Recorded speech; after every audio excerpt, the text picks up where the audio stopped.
hate the most from the right is this constant refrain, yeah, socialism, it's a great idea if only it worked. It's not true. It's an unbelievably morally shitty idea. The reason is this. The basic premise of socialism is, I'm here, I'm breathing, give me crap. Right?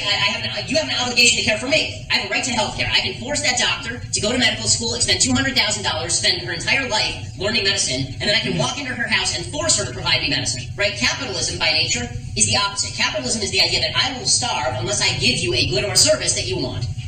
Right? If I don't give you something that you want, I'm not going to eat tonight.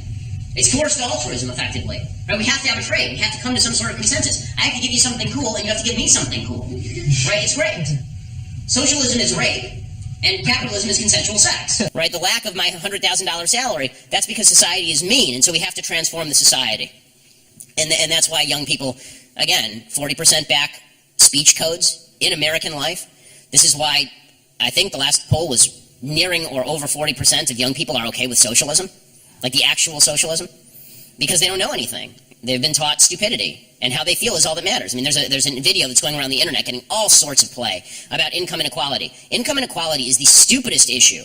Income inequality means nothing, right? I mean, I have a lot of income inequality with Bill Gates, but I'm doing pretty well, and I don't care that Bill Gates is doing really well. The only thing we should all care about is that there are poor people. We should figure out how poor people can do better, not how to make Bill Gates less rich. But this video is going around and saying, here's a poll of what Americans think the wealth distribution should look like, and here is what the wealth distribution actually looks like. And I watched this video in bewilderment, and young people love it. And I watched this video in bewilderment saying, who told you that you get to tell the universe how wealth is distributed? Right? Who told you that you have a moral say as to how wealth is distributed? It's immoral, it's evil, it's wrong. You're going to have to steal people's labor from them. But people are not told this, and so they think that their own subjective vision of what reality should look like should govern what reality actually looks like, and it's only later, after 80 years of communist failure, that they realize, and hundreds of millions of people dead, that they realize, that was a bad idea. Health insurance is an earned benefit. It's not given for free to employees, they earn it. Should your employer be able to decide how you spend your money? Hold on, one second. Earned from whom?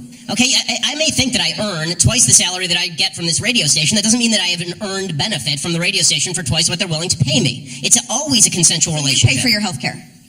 Well, first of all, I do, because it was negotiated in the contract that I signed, in which I voluntarily engaged. And if I don't like that, I can quit tomorrow. The reality of the situation is that the economy grows because people engage in consensual transactions, and people invent new things in order to engage in more of those consensual transactions. That's not an impoverishing thing. The truth is that socialism is the most selfish philosophy on planet Earth because it is based on the essential concept that I am breathing, therefore I deserve. Capitalism is, in essence, forced altruism, because if I don't give you something that you want, then I will starve. If I don't give you something that you want, then I will starve, because it is based on consent, whereas socialism is based inherently on force.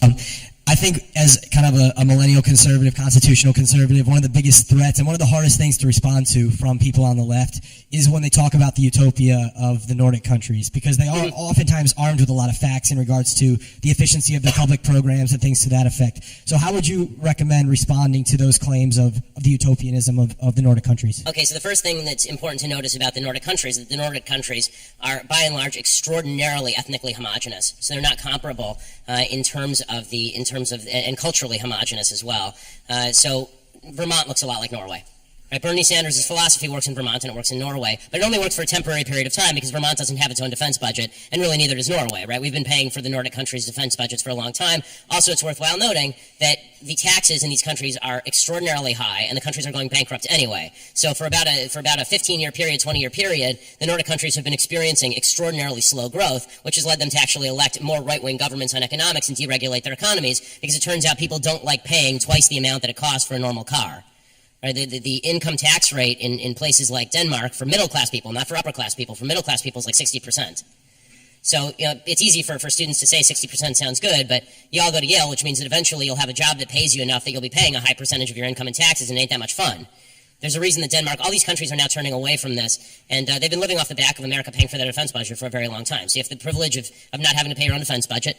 You also have a group of what can best be described as upper education people who have grown up in Western countries with a particular set of values, and socialism, at least in the Nordic way, not full government ownership of resources, but high redistribution of income, that is capable of lasting for a certain period of time, but even there it collapses. is an acceptable concept. So the problem is that you're arguing with them in terms of the effectiveness of socialism. So what that argument is, you say socialism doesn't work, it fails everywhere, it makes people poor and miserable, right? That's the argument. And then they go, but that's because it hasn't been properly tried, right? That's their comeback. Here is the actual argument that works with socialism. It is immoral to steal from people even if you vote to steal from people. Okay, if there are 3 people in a room, and it's me, and I have $100, and you and your friend are in the room, and you vote to beat me up and take my money, that does not make it morally legitimate for you to beat me up and take my money. One of the great lies that's been told about socialism, you see this all the time, is people say socialism, beautiful idea in theory, but it doesn't work in practice. No, socialism is a shitty idea in theory, and it's an immoral idea in practice. Okay, socialism violates at least 3 of the basic 10 commandments for those who still care. It makes government into God. It suggests that you can steal from people if you vote for it. And it says that it is good to be covetous of your neighbor's ass. Right? For Bill Clinton, it has a different meaning. But the problem for conservatives is we never actually argue on a moral level. We're constantly arguing on an effective level, on an efficiency level. And that's a problem because the left always argues on the moral level. In the end, they always say, sure, my ideas don't work, but they're fair. They're fair, right? And so what you have to say, the only way to come back to that from that is to say, no, your ideas are not fair, your ideas are theft. Your ideas are theft. You don't get to steal from other people just because you want their stuff. That's the only way to beat that argument, do it on the moral level. Otherwise, they can always argue, well, it's not perfect, it's not perfect. Okay, there's no way to come back from that because, again, they're operating in unicorn land with gumdrop rainbows and fairy skies.